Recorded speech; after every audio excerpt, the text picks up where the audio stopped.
Hello दोस्तों, स्वागत है आपका मेरे YouTube चैनल पर। अगर आपको ये कहानी अच्छी लगे तो मेरे चैनल को लाइक और शेयर और सब्सक्राइब जरूर कर देना। मैं आज एक भूत की सच्ची घटना पर आधारित एक कहानी के बारे में बता रहा हूँ जो एक लड़की के साथ घटी थी। इसकी न्यूज़पेपर में भी 15 साल पहले दिल्ली से कुछ किलोमीटर दूरी पर एक गाँव हुआ करता था और दिल्ली के अंदर एक लड़की, उसके 2 भाई, उसके मम्मी पापा और दादी रहा करती थी। उसके पापा छोटा मोटा काम किया करते थे तो उनसे मकान का किराया नहीं चुकता था। वो बहुत परेशान थी। उसकी मम्मी भी बहुत परेशान थी। दोनों भाई छोटे ही थे। वो नहीं जानती थी कि अब घर का खर्चा तो चला लेंगे लेकिन किराया कैसे देंगे। वो आर्थिक तंगी से बहुत ज़्यादा जूझ रहे थे। उन्होंने फैसला किया कि उस मकान को खाली कर देंगे, लेकिन कैसे करेंगे। तभी उसकी मम्मी एक बार एक रास्ते पर जाती रहती है और एक आंटी से मिलती है। उन आंटी से बात करती है तो वो आंटी उन्हें बताती है कि उनका एक गांव है दिल्ली से कुछ दूरी पर। वो आंटी बोलती है कि वहाँ पर हमारा एक मकान है, आप उस मकान का यूज़ कर सकते हो, वहाँ पर रह सकते हो। वो लड़की और उसके परिवार वाले बहुत खुश हो जाते हैं और वो वहाँ से अगले दिन ही वहाँ पर चल जाते हैं। वो औरत उन्हें यह भी बताती है कि वहाँ की आप साफ़ सफाई कर लेना, वो काफ़ी सालों से बंद ही पड़ा है। लड़की और उसकी मम्मी सुबह वहाँ पर चल जाते और उसके मकान की पूरी साफ़ सफाई करके पूरा मकान में सारा सामान ले आते और वहाँ पर रहने लग जाते। पहले दिन तो वो बहुत हैप्पी थे, बहुत खुश थे और बहुत हैप्पीली उनका दिन निकल गया।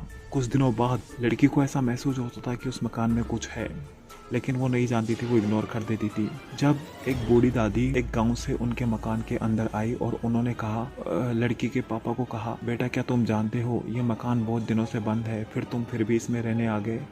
लेकिन लड़की का पापा बोला, तो क्या हुआ, हम यहाँ पर रह नहीं सकते क्या। लेकिन बूढ़ी दादी ने बोला, बेटा जो मकान काफ़ी सालों तक बंद रहता है उसके अंदर भूत प्रेत वास करने लग जाते हैं। अंकल ने इग्नोर कर दिया और उस दादी को ऐसे कहा कि आप हमें डराना चाहती हो क्या। यह कहकर वो अंकल वहाँ से अंदर चल गए और दादी को वहाँ से भगा दिए। लड़की भी इस बात को सीरियस नहीं ली। लड़की ने इस बात को सीरियस नहीं लिया। उस मकान के अंदर नीचे एक ग्राउंड फ्लोर था, एक फर्स्ट फ्लोर था। नीचे वाले फ्लोर पे 2 कमरे थे और ऊपर वाले फ्लोर पर भी 2 कमरे थे और एक कमरा और था। नीचे वाले फ्लोर पर एक कमरा और था।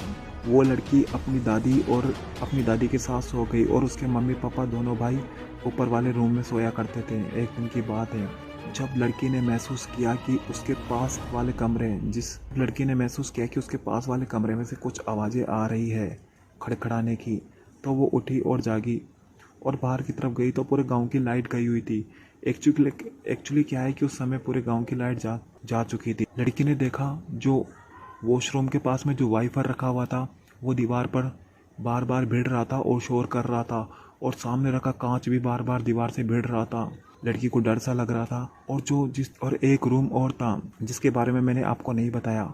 एक्चुअली क्या है, एक आदमी ने, जो वहाँ का मकान मालिक था, उसने उस लड़की को मना किया था कि इसमें हमारे कुछ इम्पोर्टेंट डॉक्यूमेंट्स वगैरह और कुछ सामान है तो आप इस कमरे को मत खोलना। लेकिन वो लड़की इसलिए उस कमरे को नहीं खोली और वो बहुत डरी हुई थी क्योंकि उस कमरे के अंदर से कुछ आवाज़ें आती थी जैसे कोई लोहे के नाखून से उस कमरे के दीवार को गेट को कुचल रहा हो। तभी लड़की ने फील किया कि कमरे के अंदर कोई बिल्कुल सट के बैठा हो और वहाँ पर थोड़े हाथ को कोनी को सीधा करके उस गेट को कुचल रहा हो। लड़की बहुत भयभीत थी। लड़की बहुत तेज तेज चिल्ला रही थी और उसको दादी ने उठा दिया। दादी को उठा दिया। दादी उठते ही उसे बोली, बेटा क्या हुआ। दादी कम सुनती थी तो उसने बोला, दादी इस घर में कुछ है, पर उसकी दादी ने इग्नोर कर दिया और उसकी दादी ने बोला, बेटा ऊपर से पापा मम्मी को आवाज दे दे। उसने पापा मम्मी को आवाज दिया तो उसके पापा मम्मी नीचे आए। उसने बहुत आवाज लगाया अपने पापा मम्मी को, तो मैं बहुत गहरे नींद में थे।